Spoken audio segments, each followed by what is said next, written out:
Hello, everybody. It is Wednesday in Pittsburgh, Pennsylvania. My name is Adam Bittner, Assistant Sports Editor for Multimedia at the Pittsburgh Post-Gazette, joined for the Wednesday episode of the North Shore Drive podcast by Brian Batko, our Steelers insider. Christopher Carter is still on vacation, so we are filling in for him here.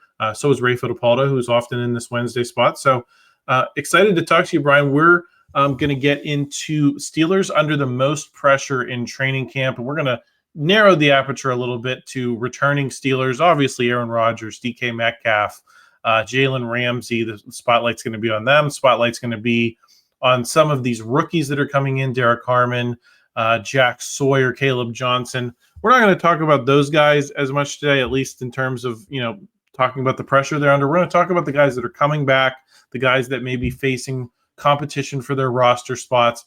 Going to go offense, defense, and then we're going to talk about the challenge the coaches are facing in putting this whole team together. Before we get into it, I just want to thank our sponsor. It's Edgar Snyder Associates.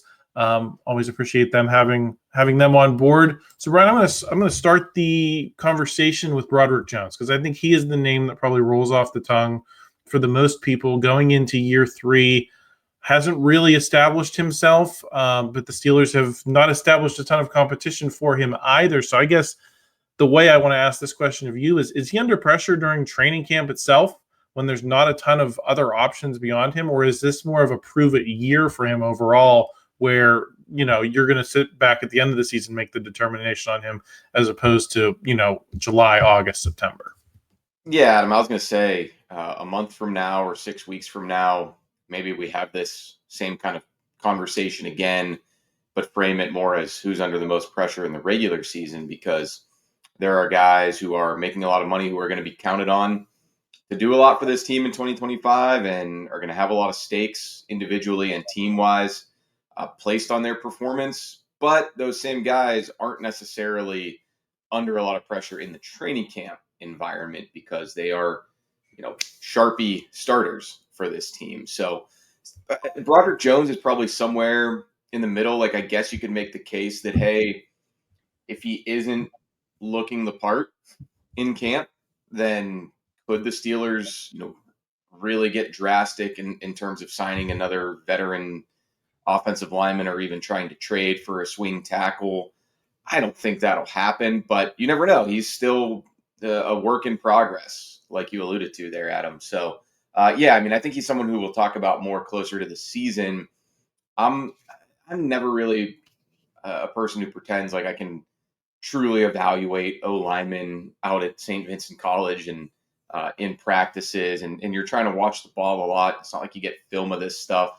The coaches do, though, and obviously most important, I think, for him will be the preseason performances and how he looks actually going against guys in different jerseys. So it's a pressure-packed season for Broderick Jones for sure, but I'm not sure how many boxes he can really check in training camp. Yeah, I agree. And if they weren't confident in him, you'd think they would have brought in a little more competition. So, maybe they believe in him more than people on the outside do. Brian, I think the most pressure-packed situation potentially is for Jaylen Warren at running back. You draft Kaleb Johnson in the 3rd round, bring in kind of more veteran guys like Trey Sermon, Kenneth Gainwell. There's a lot of mouths to feed there if Jaylen Warren is not prepared to kind of seize this number 1 job.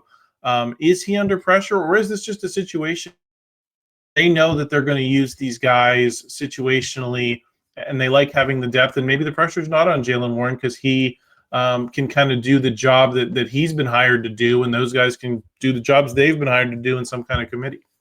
Yeah, I think it's more the latter. I mean, I don't really know how Jaylen Warren could lose his grip on the job or have a quote-unquote bad camp unless he's putting the ball on the ground left and right or something like that. I mean, I think they pretty much know what they have in him. He knows how to excel in this environment. So, yeah, I mean, it's going to be a situation where he and Kaleb Johnson are vying for carries, I think, throughout the season. But, one guy's going to be a rookie who's sort of wading into the deep waters of NFL football over the course of this next month. And the other guy is going to be a been there, done that type who moves into the role of being the leader sort of for running backs. It's weird to say that about Jaylen Warren because he's about as unvocal as they come, but he is going to lead by example if that's truly a thing. And he's going to have to be the tone setter is maybe the best way to put it for this running back group because he does know the ins and outs of this process. Kaleb Johnson is, getting his feet wet. Kenneth Gainwell is new here. Cordarrelle Patterson, who knows? He's just kind of along for the ride, I think. So, yeah, I mean, Jaylen Warren is, he's got, I guess, a lot to lose or gain once we get into the regular season, but sort of like Broderick Jones, I'm not sure if I'd say that about him going into camp. Let's move to receiver. It's a position That's that we top of my list, I think. Yeah, that's the position we talk about relentlessly. Right. This time last year, we were talking about Brandon Ayuk. Pretty much every podcast we did in one form or fashion. Structurally, not a ton has changed, Brian. You swap out George Pickens for DK Metcalf as your obvious number one. You add Jonnu Smith as maybe a guy who can play some kind of hybrid receiver tight end role within this offense, but otherwise it's the same two guys that we've been talking about, Calvin Austin, Roman Wilson. Is pressure on one or both of them to prove that they can be viable number two receivers in this offense, especially because we've been having these conversations. There's still receivers out there. There are guys with resumes that they can sign at any time. Is this a camp where they have to kind of show what they can do to avoid that outcome, to avoid someone from outside coming in the middle of camp? Yeah, that's a great point. There are other options out there, and that's why I was going to say I feel like there is sort of a collective pressure on everybody in the Steelers receivers room, except for DK Metcalf. He got $60 million just for signing on the dotted line, so he's going to sleep pretty easy every night. I think maybe the calculus changes a bit there once the regular season kicks off. But yeah, I mean, I think because Omar Khan could pick up the phone at any time and call an agent, someone who's just on the couch, or call up one of the other 31 teams and try to swing a trade, you do have to be on your P's and Q's. So while that goes for everybody, I think it goes the most for Roman Wilson, just because he did have that lost rookie season. He does face scrutiny, I think, from a large portion of the fan base that is frankly impatient and loves putting high expectations on guys who are day two draft picks or higher, certainly. So there's already those questions about why couldn't this guy contribute at all as a rookie? Why did an ankle injury in late July or early August knock him out of the picture entirely? What's going on with him? What's going on with all of that? So, yeah, I mean, I think the sheer fact that all those questions linger, and unlike Calvin Austin, who showed what he can do last season and stepped up, unlike Robert Woods, who has a lengthy resume in the league, unlike Ben Skoranek, who's got other paths to being on this roster, Roman Wilson, he kind of needs to hit the ground running. So I think there is going to be a lot of eyeballs on him in camp to go out there and make plays as this entire unit, like we said, tries to fend off the constant outside speculation. I don't think it'll be as heated as it was for about a month or so last year with the Ayuk saga unfolding. But yeah, I mean, I would say even last year in camp, that group played well enough that, maybe there wasn't as much urgency as there could have been for Omar Khan to do something rash, overpay for Ayuk. I don't know that the Niners were ever really going to let that happen. I think they would have had to have been blown away. But as much as it didn't age well at times during the 2024 regular season, I thought the Van Jeffersons and Scotty Millers of the world actually looked pretty solid out in Latrobe. Brian, let's wrap up this segment for the offense with guys that may be on the fringe here. Cordarrelle Patterson has been perceived as a dead man walking for most of this offseason. Didn't contribute nearly as much as people hoped last season, and you've brought in some names, which means you're going to have some names going out.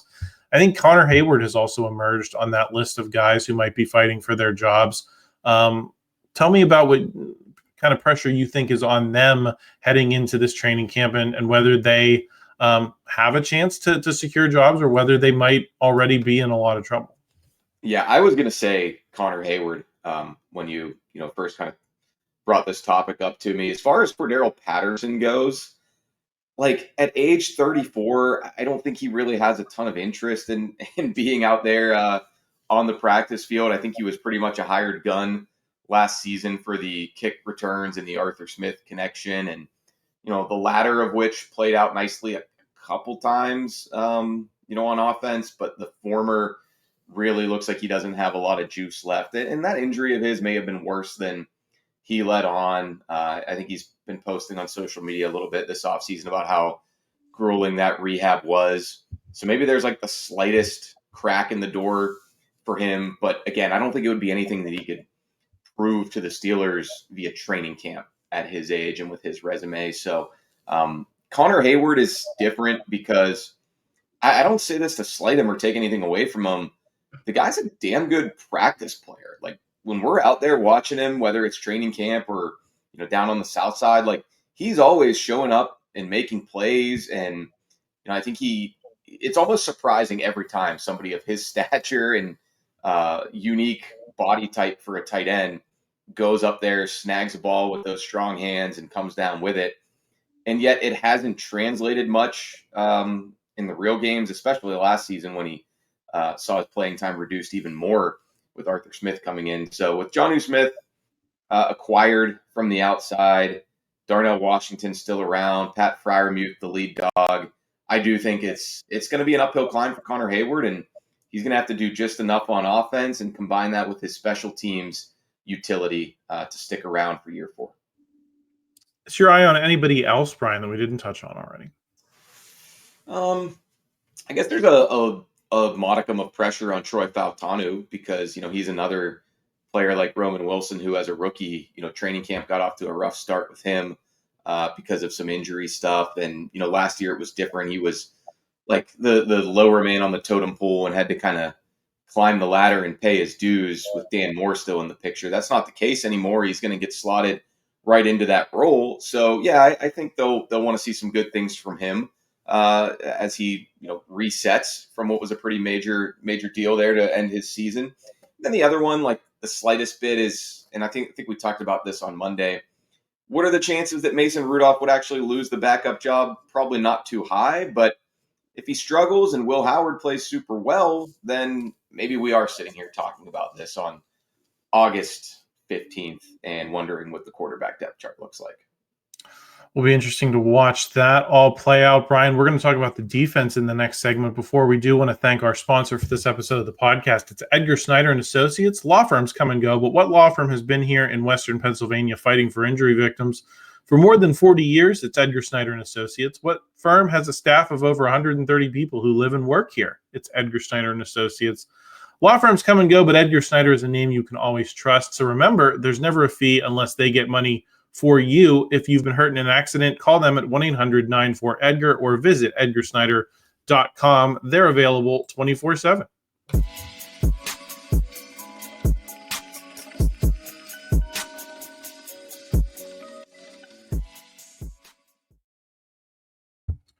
We are back, second segment here on the North Shore Drive podcast. I'm Adam Bittner. He's Brian Batko.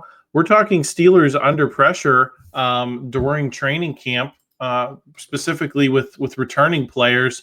Brian, I'm going to start with Beanie Bishop because I think a lot of people have wondered where his role is going to be now that Jalen Ramsey has been acquired in the big trade a couple of weeks ago.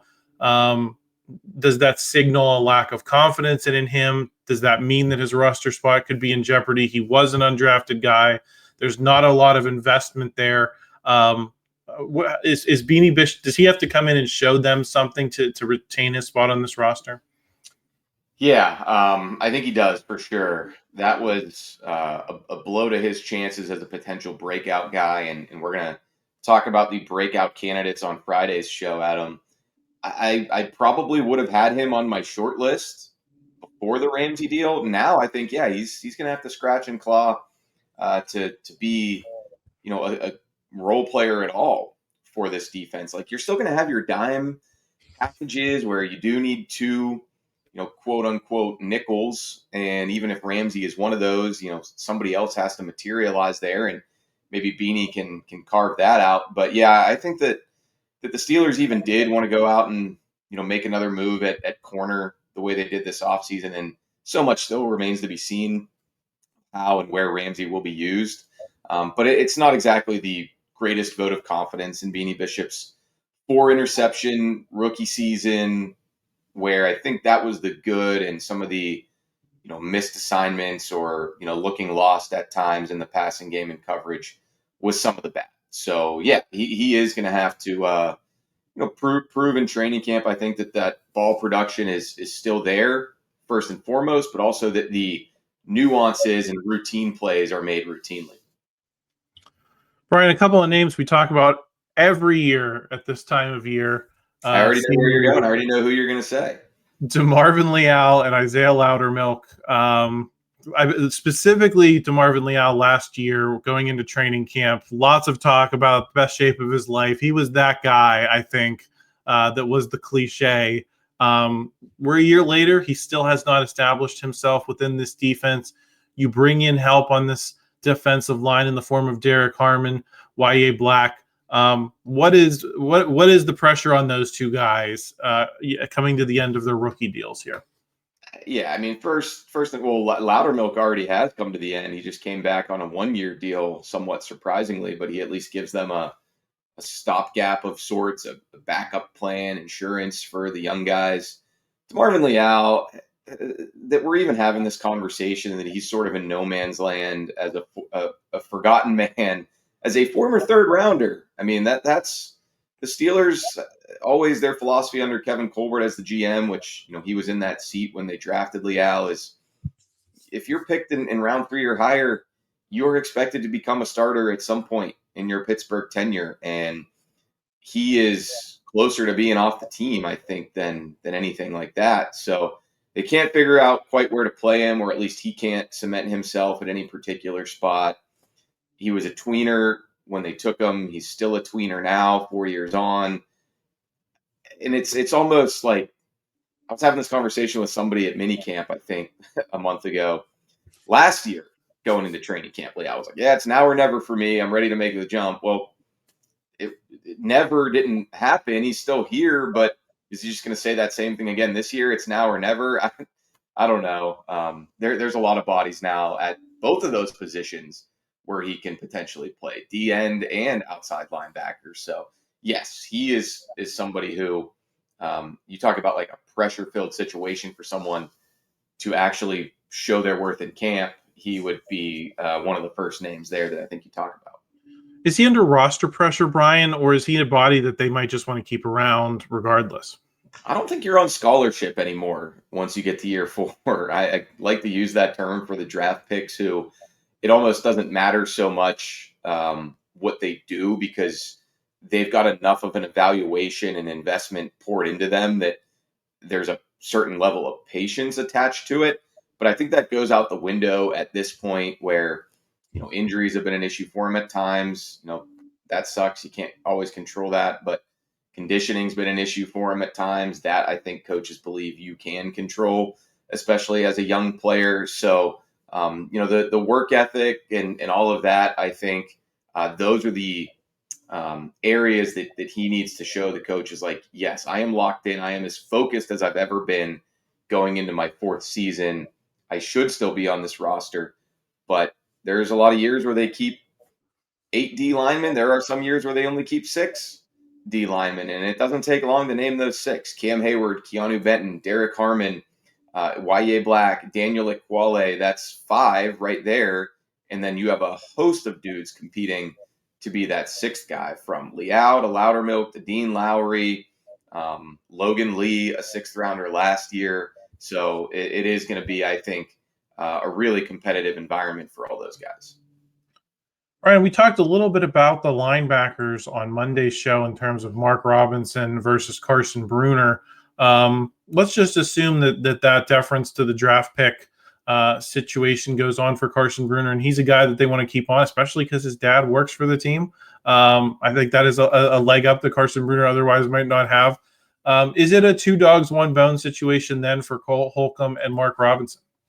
I don't know that the Bruner name's really a leg up. I think it's it's kind of unavoidable when you talk about them picking him where they did. They'll always insist they drafted him on merit, but I don't know that all carries over into, the actual, cut down day and when you really get the gut check time for those guys. So yeah, he's going to have to beat out Mark Robinson on merit for sure.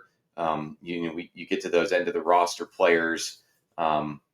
It comes down to sometimes the narrowest of margins because, if you're Mark Robinson, yeah, you're competing against the other inside linebackers, but in a sense, you're competing against, James Pierre as a special teams only guy. You're competing against Connor Heyward as a special teams only guy. Maybe Ben Skoranek is in that bucket. Miles Killebrew is a captain. So there's only so many of those special teams ace spots to go around, and eventually you can find yourself squeezed out. Every year we see guys who you feel like they've done enough, but there's only 53 spots. So I think Mark Robinson, he's done well for himself to stick around this long as a 7th rounder, but eventually, you teams start to try to get younger, cheaper, and a little bit more upside in those areas. Yeah, Mark Robinson, I think, has done well too because he was a converted running back. I mean, that's quite a career for a guy who wasn't even playing that position for most of his college career. Brian, we'll wrap up the defensive segment here. I think this is somewhat in the same vein as the Broderick Jones question that we started the show with. Patrick Queen and Keeanu Benton, I think, are a couple of guys who didn't live up to some external expectations last season. Is the pressure on them for the season somewhat like with Broderick Jones, or do they have to show up at camp and make a positive impression given the way things ended? Listen, I think they're penciled into starters, maybe even in Penn, but I don't think you want to see them come in and struggle. Yeah, I think I more so look at Queen through the lens of, okay, there's the green dot, there's the every down linebacker role that you were signed and paid to be. And it was up and down in his first season with the Steelers. It wasn't bad, but it wasn't great. And if Peyton Wilson is ascending the way that the Steelers hoped that he could as a steal in the 3rd round last year, then I think you could face some questions about like who is the best inside linebacker on this team? Who do they want out there in all situations? So that to me is going to play out more as we get closer to the regular season, I think, for sure. But if you're Patrick Queen, yeah, you are coming off of a season that you admitted was not as well as you can play at all times necessarily. And I think even Terrell Austin, I'm trying to look up this quote right now, said during minicamp that like none of the roles are clearly defined in the inside linebacker group. So, I mean, I think I raised my eyebrows at that a little bit because I'm like, I thought at least Patrick Queen as the every down guy was clearly defined, but maybe there's something else to that. Brian, anyone else on defense you're looking at? Corey Trice, I think, going into year 3 with all the, we talked about Beanie Bishop getting squeezed out a little bit at corner. The same could be said of Corey Trice because, they go out and sign Darius Slay, who that's not somebody who you get a chance to compete with. That's someone who's coming here to play and be a starter for sure. So if we rewind all the way back to like the January and February discussions on these shows and elsewhere, I think a lot of us were wondering, hey, is this the year that you roll the ball out? Two dogs for one bone, Corey Trice and some more workman-like type of player who's on his second deal and competes with him for a job. Well, that was not the case. They just basically replaced Dante Jackson with Darius Slay. And now there's another wild card in the mix in Jalen Ramsey. So what can Corey Trice do to kind of position himself as someone who still has an opportunity to start at some point, even if it's not this year, next year? I think he's under the microscope a little bit, and to a lesser extent, could he still be in the plans for 2026? We could be talking about Corey Trice in 2026 training camp preview stuff, but just the fact that he hasn't gotten there yet, when there were some outside hopes for him as a 7th rounder, who I think was a underdrafted guy. That's why he still pops up in this for me. Right, we're going to talk about the coaching staff in the third segment, less about pressure because they're the guys in charge, and more about what kind of challenge they're facing specifically in this training camp. Before we get there, we want to thank another sponsor. It's UFC Gym. Looking forward. Are you looking for a way to challenge your body and sharpen your mind? Step into something more than just a workout. Welcome to the brand new Brazilian Jiu-Jitsu Academy at UFC Gym. Here, it's not just about training; it's about living the values of honor, discipline, and respect. Whether you're a total beginner or leveling up your skills, you'll be guided through a structured program led by a third-degree black belt that builds confidence, strength, flexibility, and real technique. Head down to UFC Gym at the Waterfront or Market Square to learn about their exclusive 3-month introductory package today.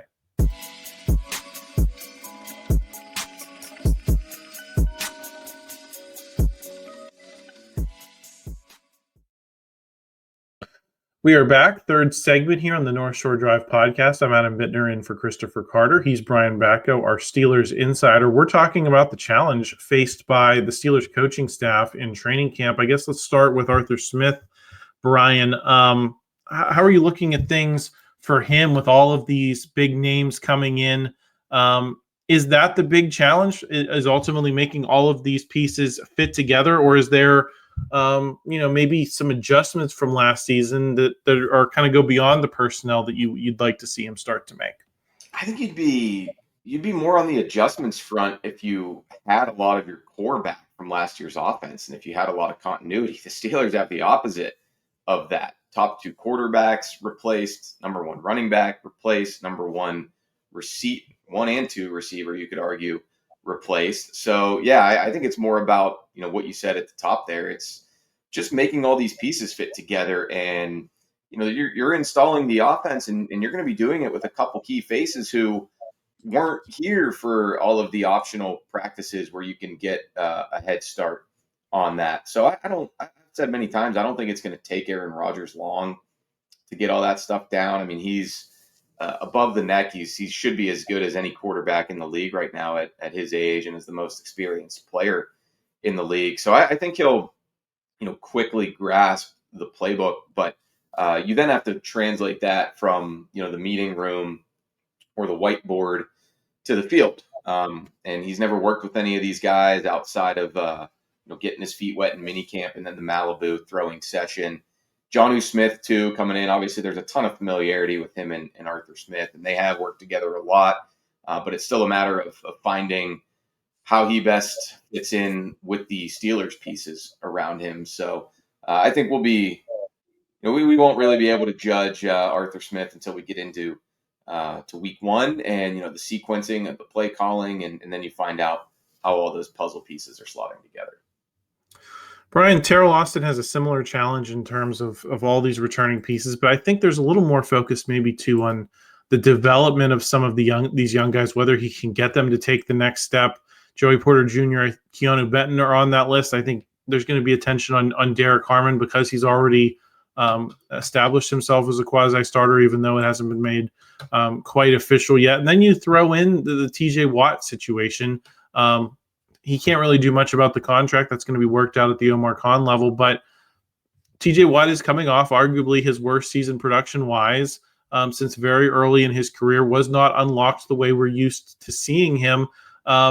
What's the biggest challenge for him? Is it unlocking TJ Watt again and turning him into that 20-sack guy?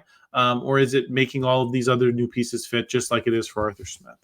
Yeah, I think, bringing back more pressure, certainly always at the top of the to-do list for any Steelers defensive coordinator. That's what they're known for. That's what they're built on. And, I guess they've been throwing the curveball a little bit of, like you said, TJ's production declining somewhat, a mere mortal 11.5 sack season for him. And we know how much chatter there's been about potentially moving around him and Alex Highsmith, flip-flopping sides, seeing if that can, to use your word, unlock a little bit more of the, the rush schemes and the blitz packages there. Even just blitzing more. I mean, I think you make the moves that you did on the back end with Darius Slay and Jalen Ramsey to sort of trust that your corners and your defensive backs are going to be able to plaster receivers and hold up one-on-one in man coverage. And if that means you can get a little bit more exotic with bringing pressure and not just win with 4 up front, then that is going to fall on his plate as ultimately the head of that defense. So yeah, I look at it more from the big picture than the individual development. That kind of stuff's going to fall on your Carl Dunbars with the D linemen, or Gerald Alexander coming in here as the new secondary coach, replacing Grady Brown. And I brought this up in the last segment. I found the quote about the inside linebackers from Terrell Austin, and here's what he said. He said they wanted to remake the off-ball position when he got into his job. He said, I really like the depth and the things we've done in that group in terms of the people we added, the guys we drafted. I think that's a really competitive group now, and it's not a given that this guy's going to make it or that guy's going to make it. At one point it was, we knew who was doing what today. I don't know if we know that standing here today, so I'm excited about that group. I don't know if that is sort of like a subtle, hey, Patrick Queen is he still has to sing for his supper a little bit. I hate that phrase, but that's kind of what I wonder if he was getting at, the way that he worded all of that. No one wants to hear me sing, Brian, so I'll live without supper if I have to. Let's get into Mike Tomlin a little bit. Is his biggest challenge just all of these egos that you're going to have to deal with? It's something we've talked about a lot in this offseason. Is his challenge setting a tone in this training camp of he's the boss, and establishing that respect, or did they bring in guys that have that respect for him and that's why they're here? Yeah, I think it's probably the second part. I get this question a lot when I go on radio stations outside of Pittsburgh or non-Steelers podcasts. It's like, how are Mike Tomlin and Aaron Rodgers going to work together? Or those big personalities going to butt heads? I'm like, I think Mike Tomlin has been through so much already and experienced so many different personalities, the good, the bad, the ugly at times, the immense talent, the underperforming talent, all of that kind of stuff. There's nothing that he hasn't really dealt with. So I think he'll be fine working with Aaron Rodgers. I think he'll know how to handle that situation. And like you said, basically, I think Rodgers also knows what he's signing up for on that front. I think it's going to be the sort of usual routine challenge for Tomlin, which is just, there's going to be a lot of eyes on this Steelers training camp and all of these new faces and these future gold jackets. And I think this almost perception from the outside of the bunch of mercenaries who are bucking the Steelers trend and tradition of homegrown, draft and develop. You win with guys who have come up through the ranks of your organization and know the culture and the quote unquote Steeler way. Well, no, in this case, it's Omar Khan is a fantasy football team manager, and it's I'm picking Aaron Rodgers, I'm picking Jalen Ramsey, I'm picking DK Metcalf, I'm picking Darius Slay. Let's see what happens. So that I think is just going to be the daily ebb and flow of it that Mike Tomlin has, just learning these guys and how they work and what makes them tick. I'm fascinated by the task in front of Mike Tomlin, so we'll watch that closely as we get into camp next week. Brian, thank you for joining me today. Everyone else, we'll be back Friday. I think Brian already teased the draft we're going to do of breakout candidates for 2025, so make sure you subscribe to the channel for that, and make sure you like this video if you enjoyed it. Help us out in the YouTube algorithm. We always appreciate that. Thanks for stopping by, and we will talk to you on Friday.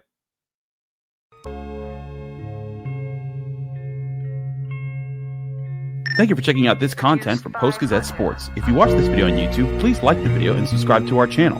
For all of the sports coverage the Post-Gazette has to offer, visit post-gazette.com.